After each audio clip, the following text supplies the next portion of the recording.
Hello friend, smart study with SR के YouTube channel में आपका स्वागत है। हम लाए हैं उत्तर प्रदेश से संबंधित कुछ इंपॉर्टेंट क्वेश्चन जो आपके आने वाले एग्जाम के लिए काफ़ी महत्वपूर्ण होंगे। आगे चलते हैं क्वेश्चनों की तरफ। क्वेश्चन नंबर फर्स्ट, निम्न में से कौन सा राज्य बांग्लादेश से अपनी सीमा नहीं बनाता है? ए असम, बी नागालैंड, सी मिजोरम, डी मेघालय। आपको आंसर बता दें, आंसर बी नागालैंड। आपको याद रखना है कौन सा राज्य बांग्लादेश से अपनी सीमा नहीं बनाता है? नागालैंड। कौन सा नहीं बनाता है? नागालैंड। आप इस मैप में देख सकते हैं, इसके बारे में आपको जानकारी बता दें। नागालैंड की सीमा बांग्लादेश से नहीं लगती है। बांग्लादेश से असम, मेघालय, मिजोरम, त्रिपुरा तथा पश्चिम बंगाल की सीमा संलग्न है। आप देख सकते हैं बांग्लादेश से किस किस राज्य की सीमा लगती हैं। आगे चलते हैं अगले क्वेश्चन की तरफ। क्वेश्चन नंबर 2, उत्तर प्रदेश विभाजित किया गया है। ए 11 शक्य जलवायु क्षेत्रों में, बी 9 शक्य जलवायु क्षेत्रों में, सी 7 शक्य जलवायु क्षेत्रों में, डी उपयुक्त में से किसी में नहीं। आपको आंसर बता दें, आंसर बी 9 शक्य जलवायु क्षेत्रों में। इसके बारे में आपको जानकारी बता दें। उत्तराखंड के अलग हो जाने के पश्चात उत्तर प्रदेश में अब केवल 9 शक्य जलवायु क्षेत्र रह गए हैं। इनका विवरण इस प्रकार है। पहला भाबर और तराई क्षेत्र, दूसरा पश्चिमी मैदानी क्षेत्र, तीसरा मध्य पश्चिमी क्षेत्र, चौथा दक्षिणी पश्चिमी अर्धशुष्क क्षेत्र, पांचवा केंद्रीय मैदान क्षेत्र, सातवां बुंदेलखंड क्षेत्र, सातवां उत्तर पश्चिमी मैदानी क्षेत्र, आठवां पूर्वी मैदानी क्षेत्र, नौवां विंध्यन क्षेत्र। आपको याद रखना है ये किस प्रकार है, ये आपको याद रखने हैं। आगे चलते हैं अगले क्वेश्चन की तरफ। क्वेश्चन नंबर 3, भारत के समस्त राज्यों में क्षेत्रफल अनुसार उत्तर प्रदेश का क्या स्थान है? ए पहला, बी दूसरा, सी तीसरा, डी चौथा।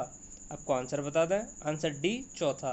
आपको याद रखना है भारत के समस्त राज्यों में क्षेत्रफल के अनुसार उत्तर प्रदेश का कौन सा स्थान है? चौथा। कौन सा है? चौथा।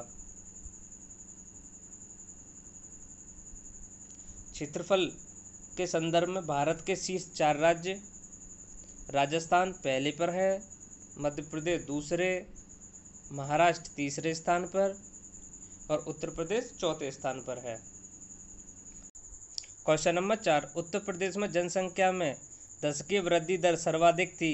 ए 1961-71 के दौरान, बी 1971-81 के दौरान, सी 1981-91 के दौरान, डी 1991-2001 के दौरान। आपको आंसर बता दें, आंसर डी 1991-2001 के दौरान। इसके बारे में आपको जानकारी बता दें। जनगणना 2011 के आंकड़े, अंतिम आंकड़ों के अनुसार उत्तर प्रदेश में दशकीय वृद्धि दर 20.2% है। उत्तर प्रदेश की जनसंख्या दशकीय वृद्धि दर विभिन्न दशकों में इस प्रकार है। ये आपको याद रखनी है। किस प्रकार है? ये आपको याद रखनी है। आगे चलते हैं अगले क्वेश्चन की तरफ। क्वेश्चन नंबर 5, उत्तर प्रदेश का सबसे बड़ा वन्यजीव विहार है। चंद्रप्रभा, किशनपुर, सी हस्तिनापुर, डी रानीपुर। आपको आंसर बता दें, आंसर सी हस्तिनापुर। इसके बारे में आपको जानकारी बता दें। उत्तर प्रदेश सबसे बड़ा वन्यजीव विहार हस्तिनापुर वन्यजीव विहार है। इसका क्षेत्रफल 2073 वर्ग किलोमीटर है। इसकी स्थापना 1986 को हुई थी। हस्तिनापुर 1996 में, चंद्रप्रभा 1957 में, किशनपुर 1972 में, रानीपुर 1977 में। जो आपको याद रखना है, हस्तिनापुर की स्थापना कब हुई थी, इसका क्षेत्रफल कितना है, चंद्रप्रभा का कब स्थापना हुई थी, इसका क्षेत्रफल कितना है, ये आपको याद रखने हैं। आगे चलते हैं अगले क्वेश्चन की तरफ।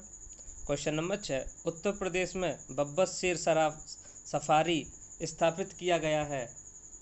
ए बलरामपुर में, बी इटावा में, सी कानपुर में, डी पीलीभीत में। आपको आंसर बता दें, आंसर बी इटावा में। इसके बारे में आपको जानकारी बता दें। उत्तर प्रदेश के जनपद इटावा में बब्बर शेर प्रजनन केंद्र एवं सफारी पार्क विकसित किया गया है? आपको याद रखना कहाँ किया गया है, इटावा में। आगे चलते हैं अगले क्वेश्चन की तरफ। क्वेश्चन नंबर 7, निम्नलिखित में से कौन सा अभ्यारण्य सही सुमेलित नहीं है? ये आपको याद रखना है, कौन सा सुमेलित नहीं है। बी, नवाबगंज प्रयागराज। इसके बारे में आपको जानकारी बता दें। नवाबगंज पक्षी अभ्यारण्य उत्तर प्रदेश के उन्नाव जिले में है। आपको याद रखना है, नवाबगंज पक्षी अभ्यारण्य उत्तर प्रदेश के उन्नाव जिले में है, ना कि प्रयागराज में। आगे चलते हैं अगले क्वेश्चन की तरफ। क्वेश्चन नंबर 8, बखीरा पक्षी विहार जहाँ स्थित है वो जगह है? बस्ती, बी लखनऊ, सी गोंडा, डी उन्नाव। आपको आंसर बता दें, आंसर ए बस्ती। बखीरा पक्षी विहार की स्थापना 1990 में हुई थी। यह पक्षी विहार अब नवनिर्मित जनपद संत कबीर नगर में, मतलब तत्कालीन बस्ती जिले में है, जो बस्ती और सिद्धार्थ नगर जनपद के हिस्सों को काटकर बनाया गया है। जनपद मुख्यालय खलीलाबाद से 18 किलोमीटर दूर पक्षी विहार बखीरा नामक स्थान पर स्थित है। आपको याद रखना है, इसकी स्थापना कब हुई थी, 1990 में। आगे चलते हैं अगले क्वेश्चन की तरफ। क्वेश्चन नंबर 9, दूधवा राष्ट्रीय उद्यान किस जनपद में स्थित है? ललितपुर, बी पीलीभीत, सी लखीमपुर खीरी, डी सोनभद्र। आपको आंसर बता दें, आंसर सी लखीमपुर खीरी।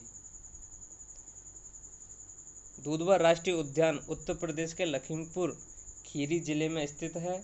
490 वर्ग किलोमीटर क्षेत्र में फैला यह उद्यान प्रोजेक्ट टाइगर रिजर्व का भी भाग है। क्वेश्चन नंबर 10, उत्तर प्रदेश के नवाबगंज पक्षी विहार स्थित है? गाजियाबाद में, बी गोंडा में, सी रायबरेली में, डी उन्नाव में। आपको आंसर बता दें, आंसर डी उन्नाव में। इसके बारे में आपको जानकारी बता दें। नवाबगंज पक्षी विहार की स्थापना 1984 में उन्नाव में की गई थी। इसका क्षेत्रफल मात्र 2.25 वर्ग किलोमीटर है। आपको याद रखना है, कितना वर्ग किलोमीटर है, 2.25 किलोमीटर। यह उत्तर प्रदेश का दूसरा सर्वाधिक छोटा पक्षी विहार है। आपको याद रखना है, उत्तर प्रदेश का दूसरा सर्वाधिक छोटा पक्षी विहार है। आगे चलते हैं अगले क्वेश्चन की तरफ। क्वेश्चन नंबर 11, निम्न में से कौन सा एक खनिज उत्तर प्रदेश में नहीं पाया जाता? चूना पत्थर, बी अब्रक, सी बॉक्साइट, डी जिप्सम। आपको आंसर बता दें, आंसर बी अब्रक। अब्रक खनिज उत्तर प्रदेश में नहीं पाया जाता है, जबकि विकल्प में दिए गए अन्य खनिज थोड़ी बहुत मात्रा में यहाँ आवश्यक पाए जाते हैं।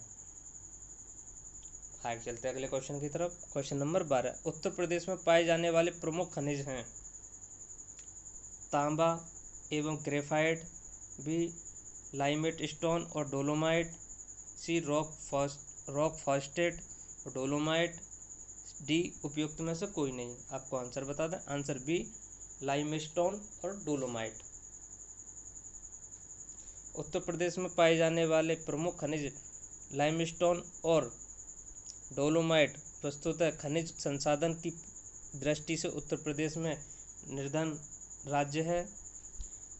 यहाँ देश में के कुल खनिज उत्पादन का लगभग 1% खनिज प्राप्त होता है। डोलोमाइट मिर्ज़ापुर, बांदा और सोनभद्र जिले में पाए जाते हैं।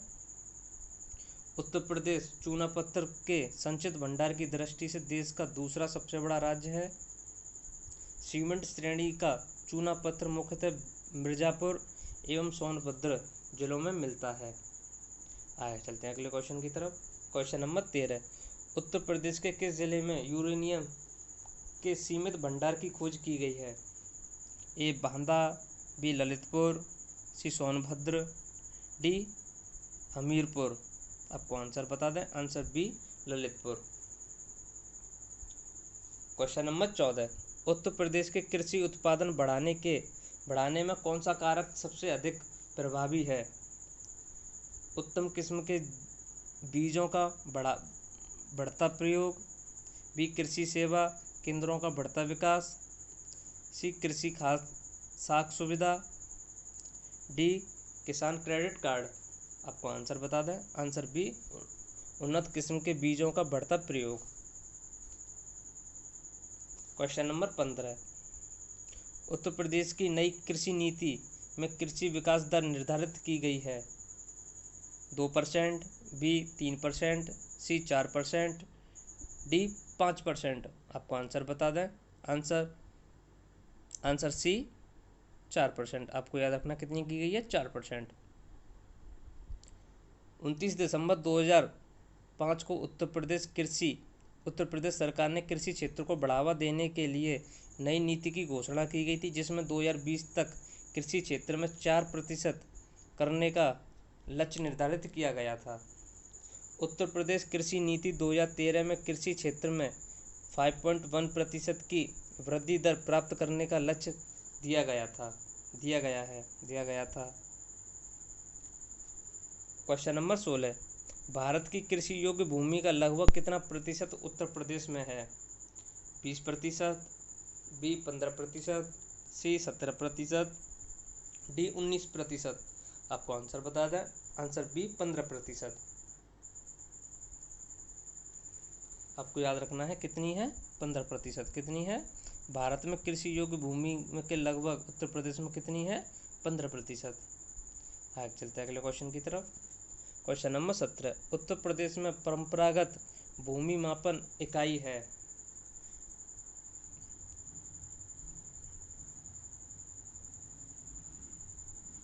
आपको याद रखना, उत्तर प्रदेश में परंपरागत भूमि मापन इकाई है बीघा। कौन सी है?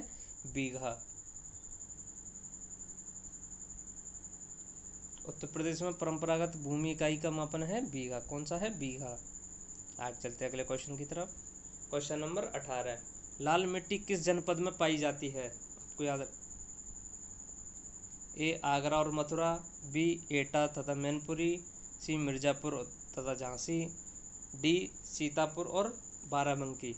आपको आंसर बता दें, आंसर सी मिर्ज़ापुर और झांसी। लाल मिट्टी मुख्यतः झांसी मंडल, मिर्ज़ापुर एवं सोनभद्र जिले में पाई जाती है। लाल मिट्टी इन जिलों के ऊपरी पठारी भागों में पाई जाती है। आपको याद रखना कहाँ कहाँ पाई जाती है, ये आपको याद रखने हैं।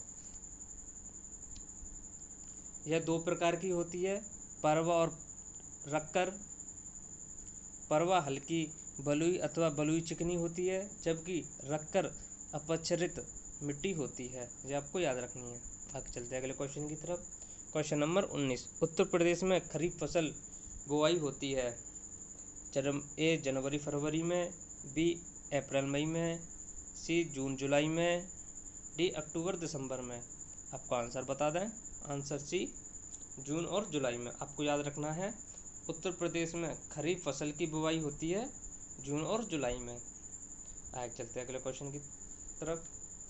निम्न में से किस दलहन फसल का क्षेत्रफल उत्तर प्रदेश में सर्वाधिक है? ए मूंग का, बी हरैर का, सी मटर का, डी चना का। आपको आंसर बता दें, आंसर डी चना का। आपको याद रखना है, निम्न में से किस दलहन फसल का क्षेत्रफल उत्तर प्रदेश में सर्वाधिक है? चना का। किसका है? चना का। Thank you friend, like and subscribe करना ना भूलें। हम ऐसे ही यूपी से संबंधित कुछ महत्वपूर्ण क्वेश्चन लाते रहेंगे। धन्यवाद।